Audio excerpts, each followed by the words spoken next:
ভাইরে, এতদিন যতগুলো পোস্টার ভিডিও বানিয়েছি কোনোভাবে যদি আপা দেশে টিকে যাইতো তাহলে নিশ্চিত আমার আর আমার পুরো টিমের ৩০০ দিনের রিমান্ড আর ১০০ বছরের জেল হয়ে যাইতো। আপা চলে যাওয়ায় কি বাঁচাটাই যে বেঁচে গেছি ভাই।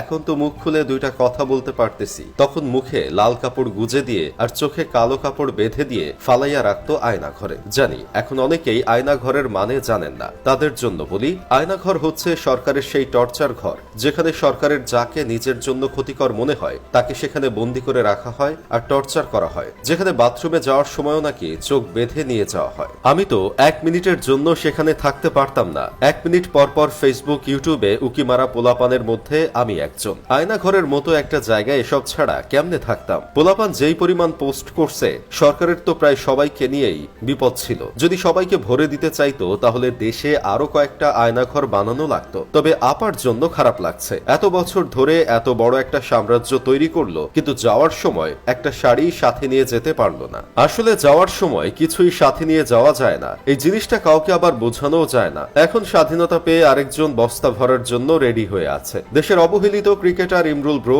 একসময় বাক স্বাধীনতার অভাবে শুধু দুইটা ইমোজি পোস্ট করে নিজের মনের ভাব প্রকাশ করত, সেখানে এখন সে নিজে মুখে কথা বলা শুরু করছে। তিনি ফেসবুকে ডিরেক্ট পোস্ট করে লিখেছেন, স্বাধীন বাংলাদেশে আশা করি সবাই ভালো আছেন। বাংলাদেশ ক্রিকেট বোর্ডকেও ক্ষমতার কালো থাবা থেকে মুক্ত করতে হবে। সম্প্রতি একটা সাক্ষাৎকারে দেখলাম বোর্ড কর্মকর্তারা মুখোশ পাল্টে এখন মিথ্যা আশ্বাস দিয়ে যাচ্ছেন। এদের কারণে ক্রিকেটের যে কি পরিমাণ ক্ষতি হয়েছে সবাই জানেন। ভাই, একবার ভেবে দেখেছেন যে আগে কথা বলতে হিমশিম খাইতো সেও এখন কথা বলা শুরু করছে। এভাবেই চলতে থাকলে দেশে দুর্নীতির বিরুদ্ধে কেউ কথা বলতেও ভয় পাবে না। এটাই স্বাধীন দেশ, এটাই চেয়েছিল এই দেশের মানুষ। এটার ধারা বজায় রাখতে আমাদের কাজ চালিয়ে যেতে হবে। একটা জেনারেশন হুট করে গেমস খেলা, সিনেমা দেখা পর্যন্ত ভুলে গিয়েছিল দেশের কথা চিন্তা করে। যে জেনারেশন কোনো নতুন সিনেমা বের হলে সবার আগে দেখে, এল ক্লাসিকো হলে মিস দেয় না, দিনের পর দিন আড্ডা দিয়ে দিন পার করে, সেই জেনারেশন হুট করে চেঞ্জ হয়ে গেল। মাঝখানে বার্সা ভার্সেস রিয়াল মাদ্রিদের একটা এল ক্লাসিকো হয়ে গেছে, কিন্তু ৯৯% পোলাপান জানেই না সেদিন যে একটা এল ক্লাসিকো ছিল, যদিও সেদিন রিয়াল মাদ্রিদকে হারিয়ে দিয়েছিল বার্সা। এখন আপনারা বাক স্বাধীনতা পেয়েছেন বলেই আবার বার্সাকে সর্বকালের সেরা ক্লাব বলা শুরু করেন না।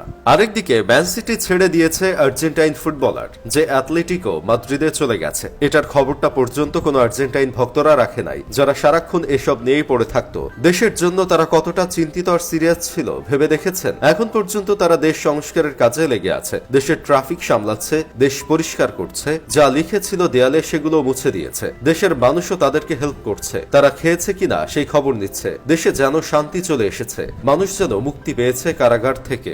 যদিও এখনো অনেক জায়গা থেকে লুটপাট করার খবর পাওয়া যাচ্ছে, তবে সেখানেও সেনাবাহিনীরা সমাধান দিচ্ছে। আশা করি সব ঠিক হয়ে যাবে, সবাই সচেতন থাকবেন। যাই হোক, শেষমেশ আমি গোলাম হোসেন একটা কাজের কথা কই, সবাই সবার জায়গা থেকে দেশ সুন্দর করার জন্য কাজ করুন, সহিংসতা প্রতিরোধ করুন। আপনারা চাইলে এই দেশকে পরিবর্তন করা অবশ্যই সম্ভব।